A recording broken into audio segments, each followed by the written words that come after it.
প্রিয় শ্রোতা, আসসালামু আলাইকুম। আমি হজে গিয়েছিলাম। আল্লাহ তাআলা বিশেষ রহমত, আমি মক্কা মদিনা থেকে ঘুরে এসেছি। মক্কাতে হাজী সাহেবদের জন্য বাথরুম বা চুল কাটার জায়গার প্রয়োজন ছিল, কিন্তু এত জায়গা থাকতেও আবু জেহেলের বাড়িকে কেন বেছে নেওয়া হলো? তৎকালীন সময়ের সবচেয়ে জ্ঞানী, বিচক্ষণ, ক্ষমতাশালী প্রিয় নবী হযরত মুহাম্মদ সাল্লাল্লাহু আলাইহি সাল্লামের চাচা আবু জাহেল, তার বাড়িকে কেন হাজিদের টয়লেট হিসাবে তৈরি করা হলো? এটা ছিল আবু জাহেলের প্রতি মুসলমানদের ঘৃণার নিকৃষ্টতম একটি বহিঃপ্রকাশ।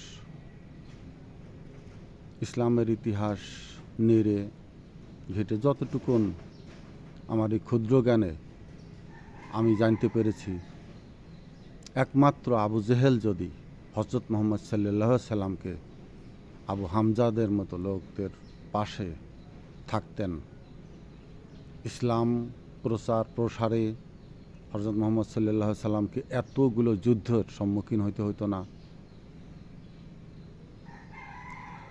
আবু জাহেলের জন্য মুসলিমদের যে রক্ত ঝরেছে মক্কার বুকে, মদিনার বুকে এবং সমগ্র আরবে, তার অভিশাপ যতদিন পৃথিবী থাকবে আবু জাহেল চিহ্নিত হয়ে থাকবেন এই নিকৃষ্ট মানসিকতার জন্য।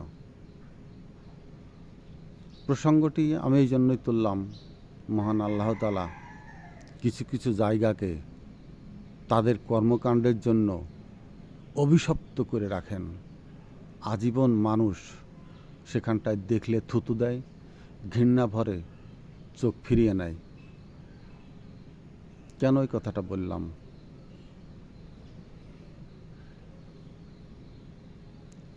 শর্ত সাপেক্ষে বিগত সরকার, স্বৈরাচারী সরকার, শেখ হাসিনা, খুনি শেখ হাসিনা সরকার মঈনুদ্দিন ফখরুদ্দিনের কাছ থেকে ক্ষমতা নেওয়ার পর যে পটভূমি সৃষ্টি করেন, এক ভয়াবহ হত্যাযজ্ঞের, অত্যাচারের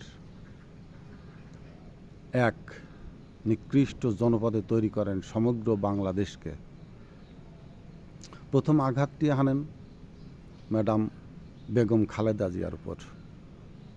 ক্যান্টনমেন্টের ওই বাড়িটি তার বৈধ ছিল, তার দলিলকৃত বাড়ি তিনি পেয়েছিলেন।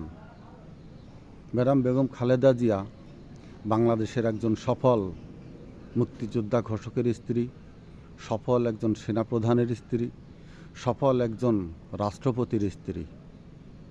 সব কিছু বাদ দিয়েও ক্যান্টনমেন্টের সেনাবাহিনীর আওতায় মেজর একজন সেনাপতির স্ত্রী হিসাবে ক্যান্টনমেন্টে এই অবস্থানটুকু তিনি পেতেই পারেন। তারপরেও হাসিনার হীন মনোবাঞ্ছনা পূরণের জন্য ম্যাডামকে অত্যন্ত অসহায়ভাবে জোরপূর্বক বের করে দেওয়া হয়। এখানেই ক্ষান্ত হননি, পিলখানা হত্যাকাণ্ডের কথা বলেন। পিলখানা হত্যাকাণ্ডের ভিতরে ষড়যন্ত্রর যে কারণগুলো ছিল, তার প্রধান কারণ সেনাবাহিনীকে হেয় করা, সেনাবাহিনীকে দুর্বল করা, সেনাবাহিনীকে কটাক্ষ করা, সেনাবাহিনীকে তুচ্ছ করা, দুর্বল করা, মানসিকভাবে ভেঙে ফেলা।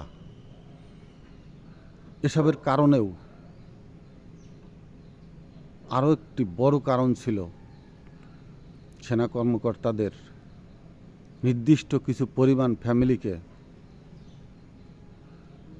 বিধবা করা, যে ফ্যামিলিগুলোকে পুনর্বাসন বা অ্যাকোমোডেশন করা হবে ম্যাডাম খালেদা জিয়ার ওই বাড়িতে, যাতে করে ভবিষ্যতে কখনো পটভূমি পরিবর্তন হলেও যেন ম্যাডাম খালেদা জিয়া ওই বাড়িতে আর ফিরে যেতে না পারেন।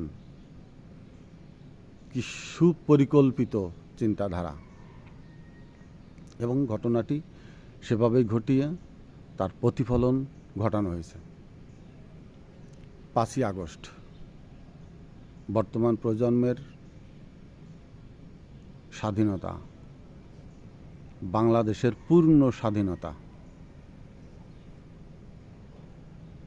যদি এই স্বাধীনতাটা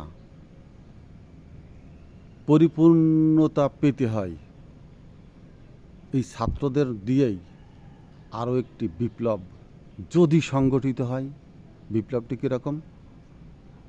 ছাত্ররা গিয়ে 32 নম্বরের শেখ মুজিবের ওই বাড়িটি তছনছ করে ভেঙে ফেলবে এবং ওই জমির আয়তন অনুসারে বিএনপির সর্বশীর্ষ 30, 35 বা 40 জন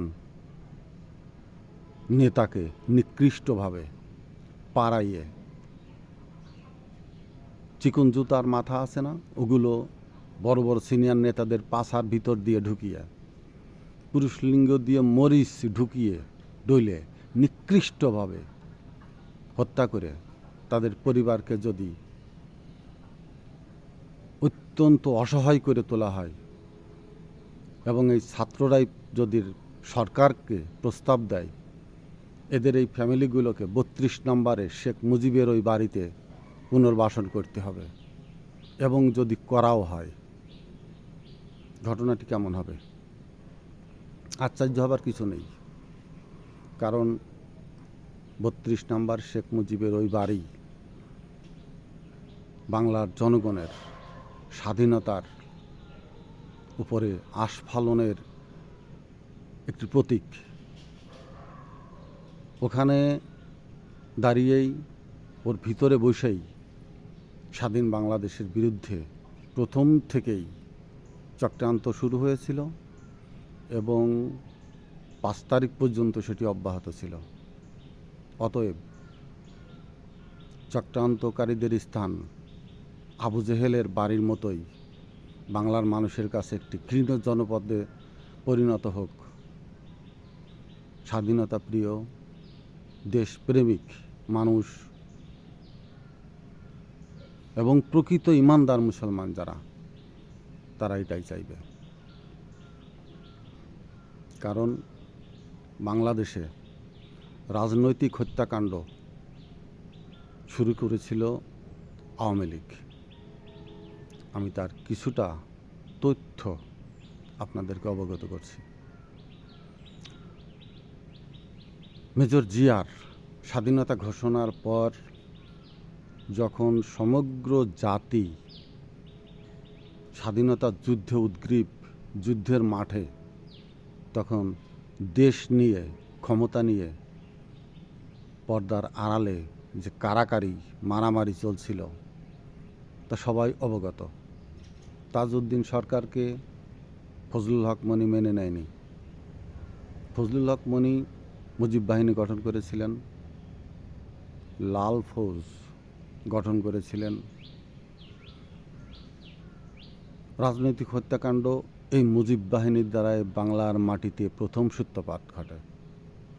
যুদ্ধকালীন সময়ের 9 মাসেই 2000-এর অধিক মুক্তিযোদ্ধা, বিশেষ করে চীনপন্থী কমিউনিস্ট পার্টি যারা আলাদাভাবে যুদ্ধে লিপ্ত ছিল, মুজিব বাহিনী তাদেরকে প্রথম হত্যা করেন।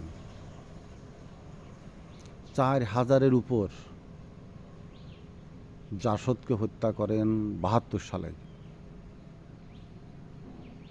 1972 সালে বাংলাদেশে যেন হত্যাযজ্ঞ, ডাকাতি, লুটতরাজের এক স্বর্গরাজ্যে পরিণত করেছিল এই মুজিব বাহিনীর সদস্যরা। 31টি ব্যাংক ডাকাতির মাধ্যমে, একটু চিন্তা করবেন, সেই সময় যখন কিচ্ছু ছিল না, সেই সময় 8 কোটি টাকা ব্যাংক ডাকাতি করে মুজিব বাহিনীর সদস্যরা। এটা 1971 সালে যুদ্ধের সময়ও ছিল। তারা ভারতের মধ্যপ্রদেশে ট্রেনিং করত, গোপনে আসতো, অর্থ আত্মসাৎ, ছিনতাই, ডাকাতি করে অর্থ নিয়ে তারা আবার ভারতে চলে যেত তাদের নিরাপদ স্থানে। 14,067টি গুপ্ত অতিরিক্ত গুম ও হত্যার ঘটনা ঘটে 1972 সালে। 17,000 ছিনতাই,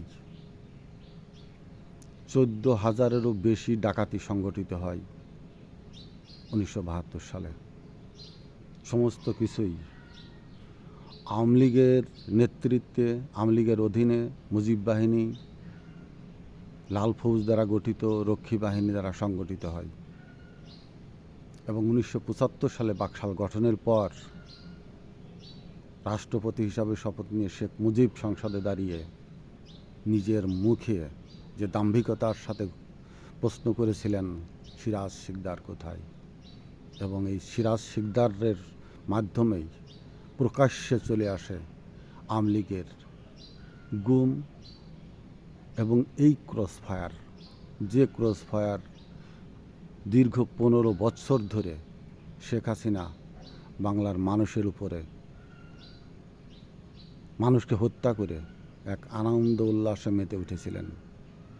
শেখ হাসিনা হত্যাকে পছন্দ করতেন, রক্ত পছন্দ করতেন।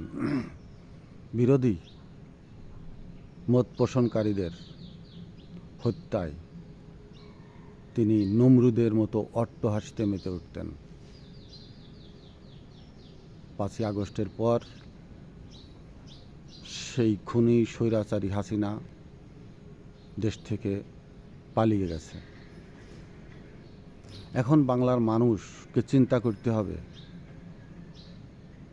এই খুনিরা, এই খুনি দলটি,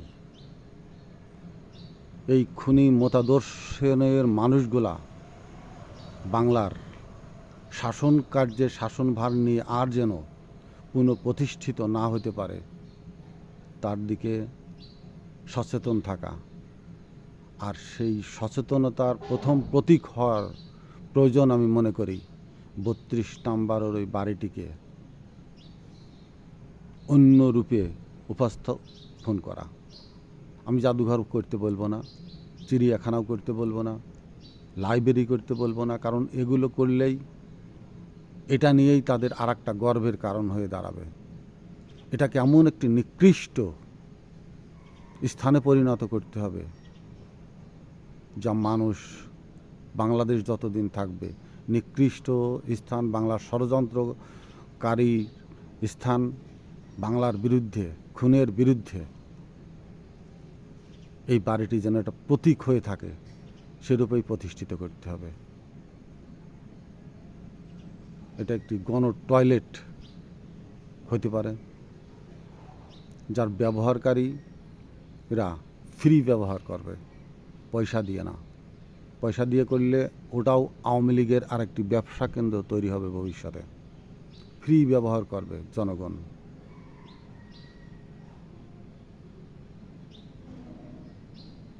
এই চিন্তা চেতনা থেকেই যদি কিছু করা যায় ভেবে দেখতে হবে। আর এর পিছনে এখনও যারা মদত দিচ্ছে, গামছা কাদের সিদ্দিকী, তাজউদ্দিন তাজের ছেলে